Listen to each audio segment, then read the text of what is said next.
హనుమకొండలోని centenary Baptist చర్చిలో Christmas వేడుకలు జరుగుతున్నాయి. ఉదయం నుంచే భారీగా తరలి వచ్చిన క్రైస్తవులు ప్రత్యేక ప్రార్థనలో పాల్గొన్నారు.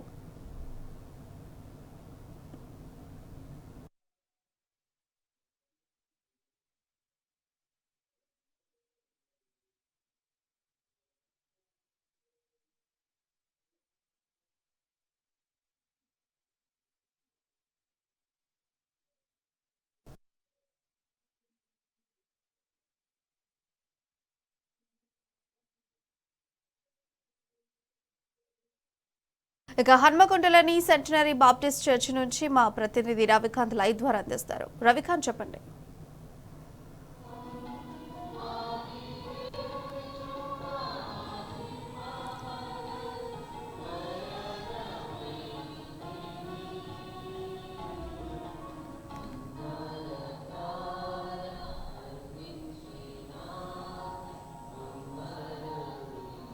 క్రిస్మస్ సందర్భంగా అన్ని చర్చిల్లోనూ ఉదయం 9 గంటల తర్వాత నుంచి ప్రత్యేకమైనటువంటి ప్రార్థనలు కొనసాగుతూ ఉన్నాయి. నిన్న అంటే 24వ తేదీనే బాలయేసు జన్మించాడు పశువుల పాకలు అని చెప్పి చెప్తా ఉంటారు. కాబట్టి నిన్న రాత్రంతా కూడా ప్రత్యేకమైన ప్రార్థనలు, అదేవిధంగా సంగీత విభావాలు కూడా కొనసాగిన పరిస్థితి. ప్రస్తుతం మనం హన్మకొండలోని సెంటనరీ బాప్టిస్ట్ చర్చ్లో ఉన్నాము. ఇక్కడ ప్రత్యేకమైనటువంటి ప్రార్థనలు కొనసాగుతూ ఉన్నాయి. ఉదయం నుంచి ముసురు వాన కారణంగా కాస్త ప్రార్థనలు ఆలస్యమైన అయినప్పటికీ ప్రార్థనలన్నీ కూడా అన్ని చర్చిల్లోనూ కొనసాగుతున్న పరిస్థితి. ఏదైతే మనం చూస్తూ ఉన్నామో సెంటనరీ బాప్టిస్ట్ చర్చ్ హన్మకొండలోని అతి పురాతనమైన చర్చిగా ఉంటుంది. దీనికి ఎంతో ప్రత్యేకమైనటువంటి చర్చిగా ఉంటుంది.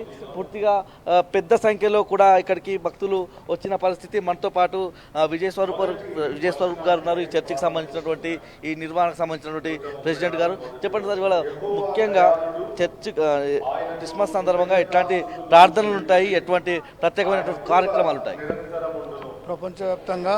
ప్రపంచవ్యాప్తంగా ఈరోజు క్రిస్మస్ జరుపుకుంటున్నారు. అదేవిధంగా శ్రీనగరాల్లో కూడా క్రిస్మస్ జరుపుకుంటున్నారు. హన్మకొండ సెంటనరీ బాప్టిస్ట్ చర్చ్ తరఫున జరుపుతున్నటువంటి క్రిస్మస్లో చాలామంది, దాదాపు 2000 మంది ఈ ప్రోగ్రాంలో అటెండ్ అవుతారు, ప్రార్థనలు చేస్తారు. శ్రీనగరంలో చాలా గొప్పమైనటువంటి యేసుక్రీస్తు లోకరక్షకుడుగా పుట్టినటువంటి ఈ సందర్భాన్ని సెంటనరీ బాప్టిస్ట్ చర్చ్ హన్మకొండ చాలా ఘనంగా జరుపుకుంటుంది. చాలామంది, దాదాపు 5000 మంది నుండి 6000 మంది విశ్వాసులు వచ్చి ప్రార్థన చేస్తారు ఇక్కడ. సో 145 సంవత్సరాల చరిత్ర కలిగినటువంటి సంఘం ఇది. సో అందరూ కూడా దీంట్లో పాల్గొనడానికి ఉత్సాహంగా కనబడుతున్నారు. అంటే నిన్న రాత్రి నుంచి ఎట్లాంటి కార్యక్రమాలు ఉంటాయి? ఆ రాత్రి నుండి కూడా ప్రార్థనలు అవన్నీ జరుగుతూ ఉన్నాయి. ఇప్పుడు మార్నింగ్ 9:30 నుండి కూడా ఈ కార్యక్రమాలు జరుగుతూ ఉన్నాయి. Thank you very much. మనతో పాటు మరొక వక్త ఉన్నారు. ఎట్లా ఉంటుందండి ఈ క్రిస్మస్ రోజు అంతా కూడా? క్రిస్మస్ రోజు ఏముంటుంది, బాగానే ఉంటుంది. చాలా సంతోషము, చాలా సంతోషమైన విషయము. అయితే మా పాస్టర్ గారు నాకు యాక్చువల్లీ అంటే ప్రార్థన అయ్యేటప్పుడు కొద్దిగా ఈ ఇంటర్వ్యూస్ లేకుండా చేస్తే మంచిది అని మా ఉద్దేశం. Thank you very much. God bless you all.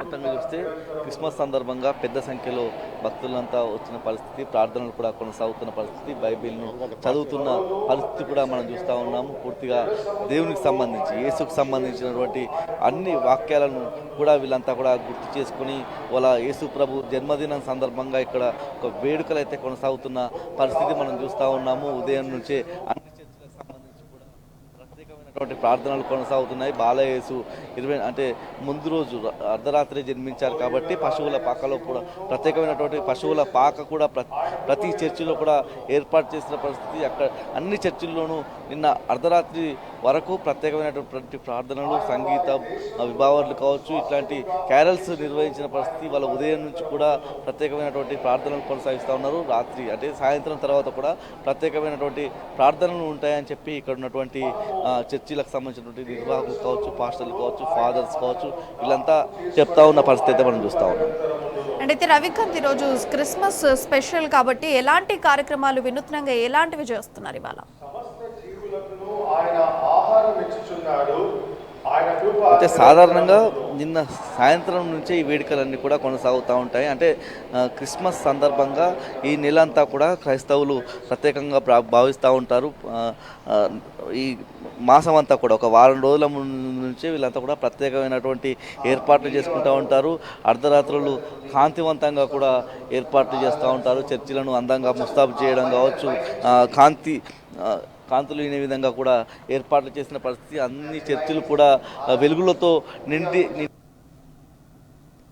ఇంకా క్రిస్మస్ రోజు ముందు రోజు మనం చూసినట్టయితే బాలయేసు పశువుల పాకలో జన్మించినట్లుగా ఆ సందర్భంలో ఒక నక్షత్రం ప్రత్యేకంగా కనిపించినట్టుగా కూడా చెప్తా ఉంటారు. ఈ సందర్భంలోనే బాలయేసు జన్మ దినాన్ని కూడా పురస్కరించుకొని నిన్న సాయంత్రం నుంచి ప్రత్యేకమైనటువంటి కార్యక్రమాలు, నిన్న రాత్రి 10 గంటల తర్వాత అయితే ప్రత్యేకమైనటువంటి కార్యక్రమాలు, ప్రార్థనలు, అదేవిధంగా బైబిల్లో ఉన్నటువంటి వాక్యాలను చెప్పుకోవడము, బైబిల్ బోధన, ఇట్లాంటి ప్రత్యేకమైనటువంటి కార్యక్రమాలు చేసిన పరిస్థితి అయితే మనం నిన్న అర్ధరాత్రి వరకు కూడా ప్రత్యేకమైనటువంటి ప్రార్థనలు, క్యారల్స్ కూడా చేసిన పరిస్థితి మనం చూసాము. ముఖ్యంగా ఇవాళ ఉదయం నుంచి కూడా 9 గంటల నుంచి మళ్ళీ ప్రత్యేకమైనటువంటి ప్రార్థనలు చర్చిల్లో కొనసాగుతున్న పరిస్థితి. అంటే ఇవాళ మనం ఇప్పుడు చూస్తున్నటువంటి సెంటినరీ బాప్టిస్ట్ చర్చిలో దాదాపు 3 గంటల పాటు ఈ ప్రత్యేకమైనటువంటి కార్యక్రమాలన్నీ కొనసాగుతాయి. మళ్ళీ సాయంత్రం కూడా 5 గంటల తర్వాత మళ్ళీ ప్రత్యేకమైనటువంటి ప్రార్థనలు,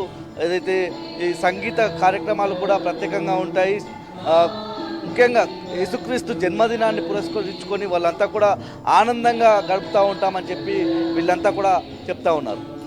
right Ravikant, thank you for your live updates.